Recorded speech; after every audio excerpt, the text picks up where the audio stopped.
So now we're going to begin to discuss the nesting option. If we click here or go to mode, then go down to nesting, our parts will highlight. Now since we have one part in here, that whole part highlights. Now this allows me to click on the object and drag it around. Okay. I also have the option down here to set specific positions for the object or the part. So if I want it, say, 2 inches up and 2 inches over, remembering that this corner of my material is always our 0 point. That's important. No matter where I choose to position this part, that will always be my 0 point. So if I set it over here and zero the machine out, the machine will move over to the left to cut out the part. Okay, so we can click and drag with the mouse. We can use our arrow keys to nudge the object specific distances. Okay. Now, how far this is moving every time I hit the key is basically dependent. If I click on zoom, I have grid options. That grid options are here. I can set the size of the grid and I can set the bump increment, and that is the distance I move. So if I want to be real precise, I can decrease the size of that, and now every time I move a specific set amount. Okay. So, but if I want it to get back to 0, 0, all I have to do is type in 0 down here, 0 down here, hit enter. Now I'm right back at the 0 position. Now I can change the angle of this two ways. I can use the less than or greater than symbols on the keyboard to rotate it.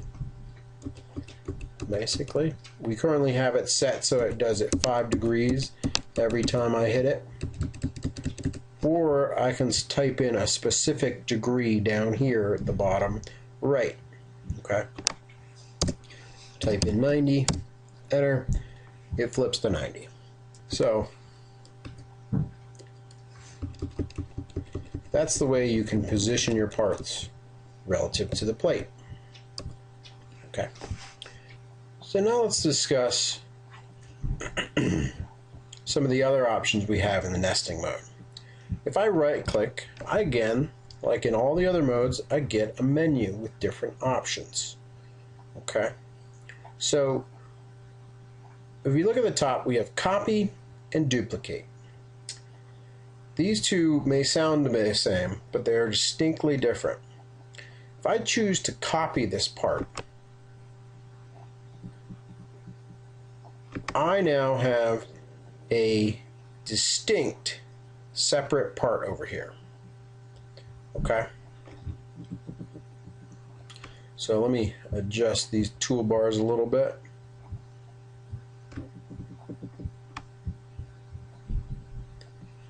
If I generate an operation, and as you can see down here, my operations are grayed out.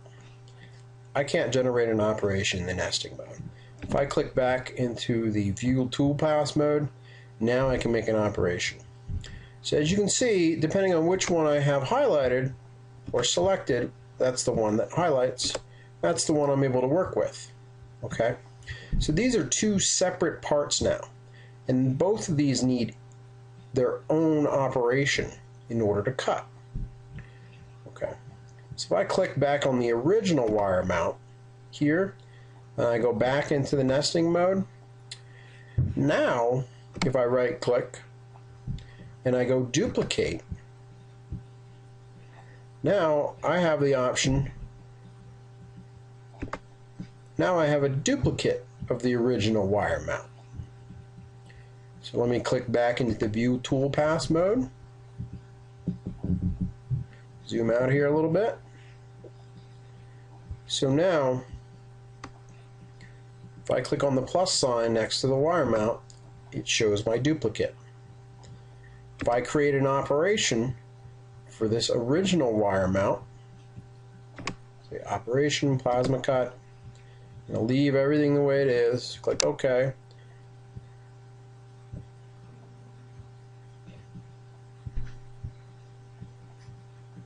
Oops. I forgot to change my layer.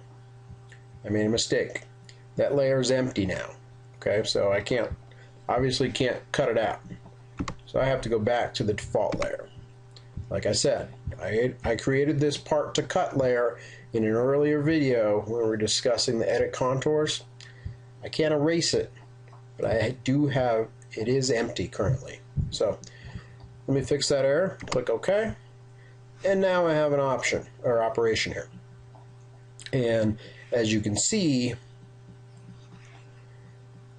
this duplicate is cutting out the same way. It has the same operation on it. Okay? So, basically, if I zoom out here, if I go ahead and edit start points and change the start point down here, it changed up here. So these two are linked. These two, however, are not. This is a separate copy.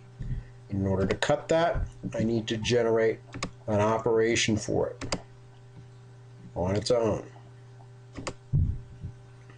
Okay. So generally, I recommend that you duplicate. There's not that many times that you're going to want to be copying parts. You're generally going to be duplicating them, and you will set the original part up to cut out exactly the way you want, and then each duplicate will cut out exactly the same. So no matter how many different layers I set up for this main part here, no matter how I change the start points, it will cut the duplicates out exactly the same. So that's the difference between a copy and a duplicate. So let me undo and get back here.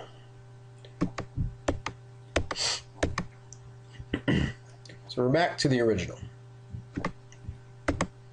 Okay. A couple different options here.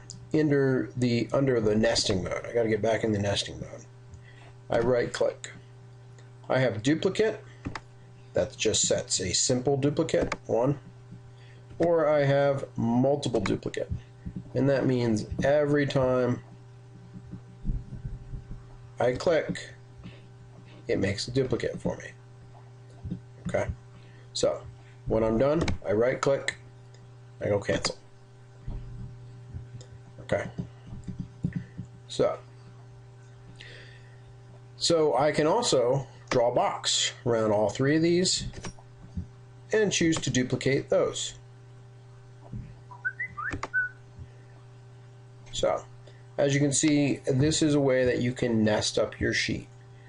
You know, you can take a part, duplicate it, and then rotate it, and then generally nest your sheet up in kind of a rectangular fashion. So that's the basics of working with the nesting option. So one other option we have in nesting, as you can see, I have all these duplicates here. Okay. Oh, one thing I neglected to mention was this mirror XY down here, the bottom right. Now, the mirror XY is not going to do a whole lot. Here, if I click down here, mirror X, as you can see, it just flips it to the other side. Okay. Now I can only do that with original parts. Okay. Or copies of parts. If I select my copy of the part,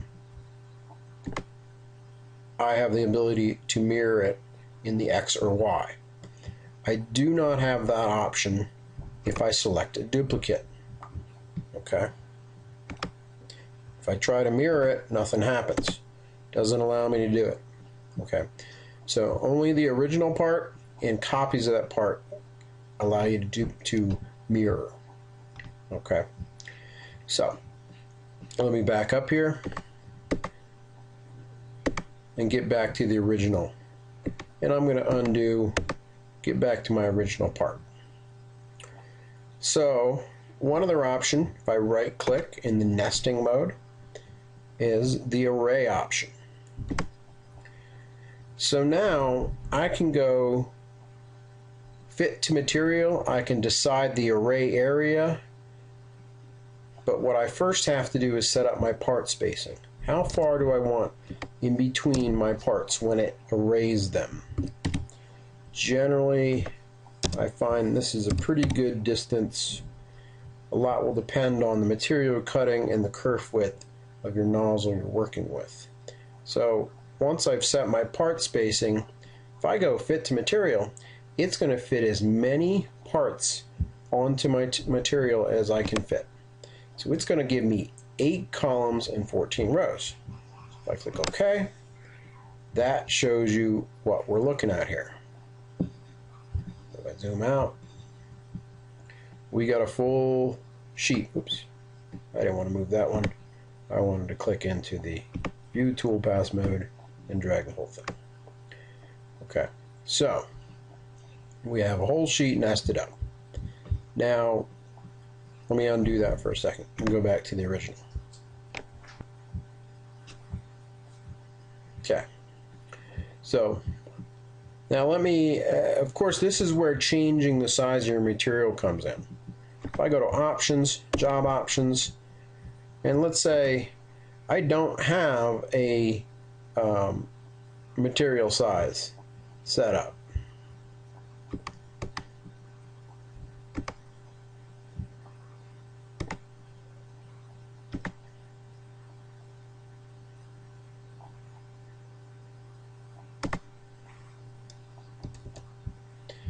So let's say I actually have a 24-inch by 24-inch piece of scrap that I'm actually going to be working with here.